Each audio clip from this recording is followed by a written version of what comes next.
Hello friends, काफ़ी लंबे time से मेरे पास एक क्वेरी आ रही है कि एंग्जाइटी और डिप्रेशन से बाहर निकलने में कितना समय लगता है।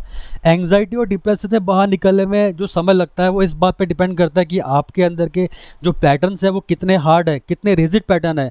अब ये चीज़ डिपेंड करती है कि आपकी पास्ट की कंडीशनिंग कितनी ज़्यादा स्ट्रॉन्ग है या आपके कोर बिलीफ कितनी ज़्यादा स्ट्रॉन्ग है। अब कोर बिलीफ पे भी अगर हम बात करते हैं, हो सकता है कि आप बहुत ज़्यादा पहले से इमोशनल टाइप का रहे हो। ये सारी की सारी चीज़ें डिपेंड करती हैं कि आपके पेरेंटल जो एजुकेशन आपको मिली है या एनवायरनमेंट से जो आपको एजुकेशन मिली है या आसपास की जो चीज़ों को आपने लर्निंग कर रखी है या सेंसेस, जैसे हम बात करते हैं सेंसेस आपकी इन्फॉर्मेशन को आपके अंदर पहुंचा रही है या स्कूलिंग आपकी कैसी रह रखी है। तो सारी की सारी चीज़ें डिपेंड करती हैं आपके पास की प्रोग्रामिंग के ऊपर या आपने पास की चीज़ों को कितने लंबे टाइम तक सोचा है, तो आपके अंदर पैटर्न उतना ही स्ट्रांग है।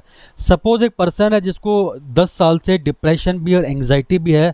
तो मेरे केस से अगर मैं बात करूं तो 10 साल की जो प्रॉब्लम है, अगर वो 10 साल से कोई पर्सन पीड़ित है एंग्जाइटी से या डिप्रेशन से और काफ़ी लंबे टाइम तक उसने प्रैक्टिस किया है कि इस सिचुएशन से बाहर आने के लिए, तो अच्छी बात है। काफ़ी लंबे टाइम से अगर कोई पर्सन प्रैक्टिस कर रहा है इस सिचुएशन से बाहर आने की लेकिन फिर भी आ नहीं पा रहा है, इसका मतलब ये है कहीं ना कहीं उसके अंदर जो रॉन्ग अंडरस्टैंडिंग डेवलप्ड है या जिसे हम बोलते हैं रॉन्ग कॉग्निशन जो उसके अंदर है, तो उसको उसने कभी भी चेंज नहीं किया है। उसके लिए आपको सही डायरेक्शन में लर्निंग करने की बहुत ज़्यादा ज़रूरत है, क्योंकि जब आप नई लर्निंग करेंगे तो नई लर्निंग से नए न्यूरॉन्स आपके अंदर फायर करेंगे।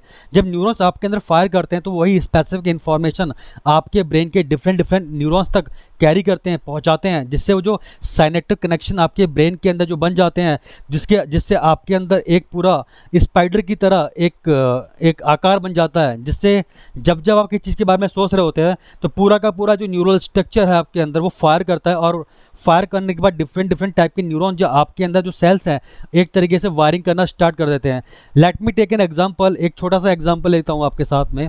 सपोज एक पर्सन जो जिस आज की डेट में उसकी जो एज है 15-20 साल के आसपास है, जब वो पैदा होता है, when a child is born, जब वो बॉर्न हुआ तब उसने देखा कि एक एप्पल को उसके जो घर वाले हैं, जो उसके पेरेंट हैं, यानी कि जो मदर है, उसके फादर हैं, उसको उसने बार बार बोला कि बेटा ये देखो, ये क्या है, एप्पल है, ये क्या है, एप्पल है। अब उसको बार बार ये चीज़ दिखाई जा रही है कि ये क्या है, एप्पल है, एप्पल है। अब वो जितनी जो उसकी जो सेंसेस है, वो जो उसकी सेंसेस क्या कर रही है, वो इन्फॉर्मेशन को कैरी करके उसके ब्रेन में एक न्यूरॉन्स के स्ट्रक्चर को बनाना चाह रही हैं।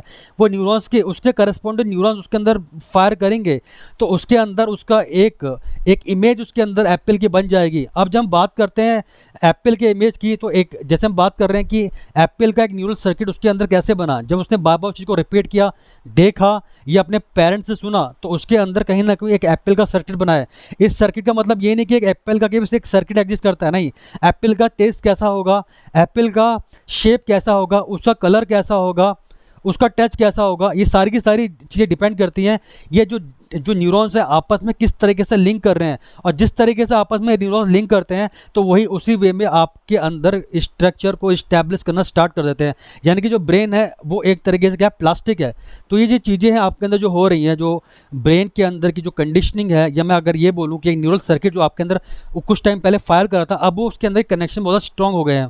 तो इसी कनेक्शन को अगर आप ब्रेक करना चाहते हैं तो उसके लिए आपको लर्निंग का होना बहुत ज़्यादा ज़रूरी होता है। जब तक लर्निंग नहीं करेंगे तब तक आप ये नहीं कह सकते कि आपका जो मेंटल परसेप्शन है वो चेंज हो गया। मेंटल परसेप्शन का मतलब ये हो गया, इसका मतलब ये है कि how do you know about things, आप चीज़ों के बारे में क्या जानते हैं, कैसे जानते हैं चीज़ों के बारे में। How do you think about things, चीज़ों के बारे में आप क्या सोच रहे होते हैं, चीज़ों के बारे में आपकी अंडरस्टैंडिंग कैसी डेवलप्ड है आपके सबकॉन्शियस लेवल पे।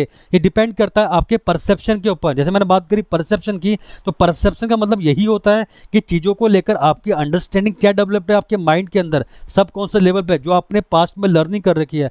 दूसरी ये चीज़ कि आप चीज़ों के बारे में क्या फील करते हैं, how do you feel about things, चीज़ों के बारे में आप क्या सोच कैसे फील करते हैं। और तीसरी बड़ी बात क्या है कि आपकी जो सेंसेस हैं वो आउटर वर्ल्ड में चीज़ों को किस तरीके से इंटरप्रेट करती हैं। ये सारी की सारी चीज़ें डिपेंड करती है आपके मेंटल परसेप्शन के ऊपर।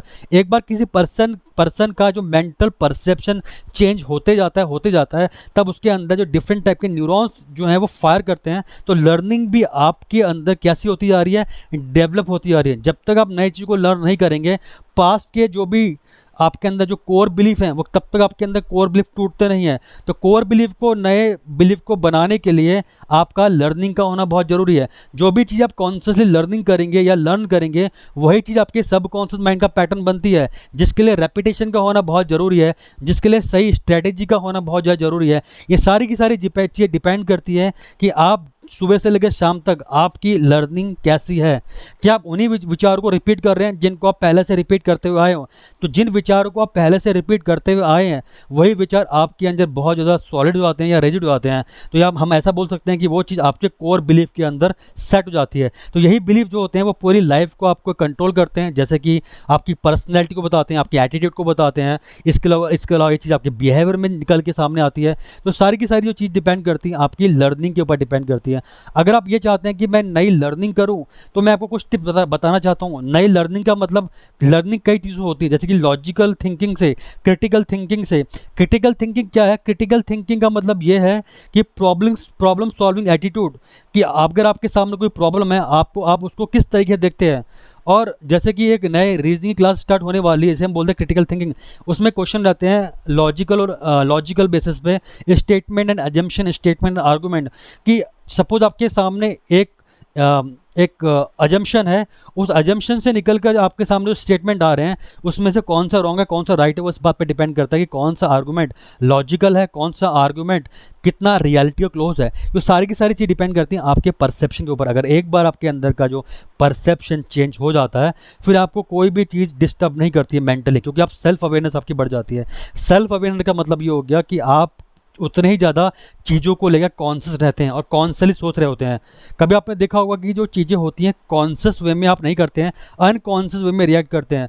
अगर जितना आप अनकॉन्शियस वे में रिएक्ट करेंगे तो हो सकता है कि आप अपने आप को कंट्रोल ना कर पाएँ। आपको कंट्रोल करने वाला आपका सबकॉन्शियस माइंड है, और सबकॉन्शियस माइंड में बहुत पावर होती है। जैसे कि मैंने बताया हर वीडियो में कि आपका जो सबकॉन्शियस माइंड होता है वो 90 से 95% चीज़ों को कंट्रोल करता है या ज़्यादा पावरफुल होता है। तो सारी की सारी जो चीज़ें आपके अंदर निकल के आती हैं वो सारी की सारी चीज़ आपके सबकॉन्शियस प्रोग्रामिंग के ऊपर डिपेंड करती हैं। अगर इसको आप चेंज करना चाहते हैं तो ऑब्वियस सी बात है, इसके लिए आपको लर्निंग की बहुत ज़्यादा ज़रूरत है। जितना आप चीज़ों के बारे में लर्न करेंगे उतना ही आप इस सिचुएशन से बाहर आते जाएंगे। तो सभी को मेरा जो आंसर है वो ये है, एंग्जाइटी और डिप्रेशन से बाहर आने के लिए चीज़ें डिपेंड करती हैं आपके पास की कंडीशनिंग के ऊपर। चीज़ें डिपेंड करते हैं कि आपके पैटर्न कितने सॉलिड हैं, कितने रिजिड हैं। और तो हो सकता है कि आपको 1 साल भी लग सकता है, आपको 8 महीने भी लग सकते हैं, और आपको 1.5 साल भी लग सकता है, आपको 2 साल भी लग सकते हैं। ये सारी की सारी चीज़ें डिपेंड करती है आपकी कंसिस्टेंसी के ऊपर। सारी की सारी चीज़ें डिपेंड करती है कि कितनी कंसिस्टेंसी से आप काम करते हैं in day to day life में। जितनी कंसिस्टेंसी से आप काम करेंगे तभी आप सिचुएशन से बाहर सकते हैं। और बिल्कुल रिवायर करना बिल्कुल पॉसिबल है। और रिवायर करने के लिए जैसे जैसे मैंने इंस्ट्रक्शन अपने वीडियो में बता रखे हैं उनको अगर फॉलो करेंगे डे टू लाइफ में तो बिल्कुल आप अपने आप को रिवायर कर पाएंगे। तो मिलते हैं दोस्तों नेक्स्ट वीडियो में, तब तक के लिए थैंक यू।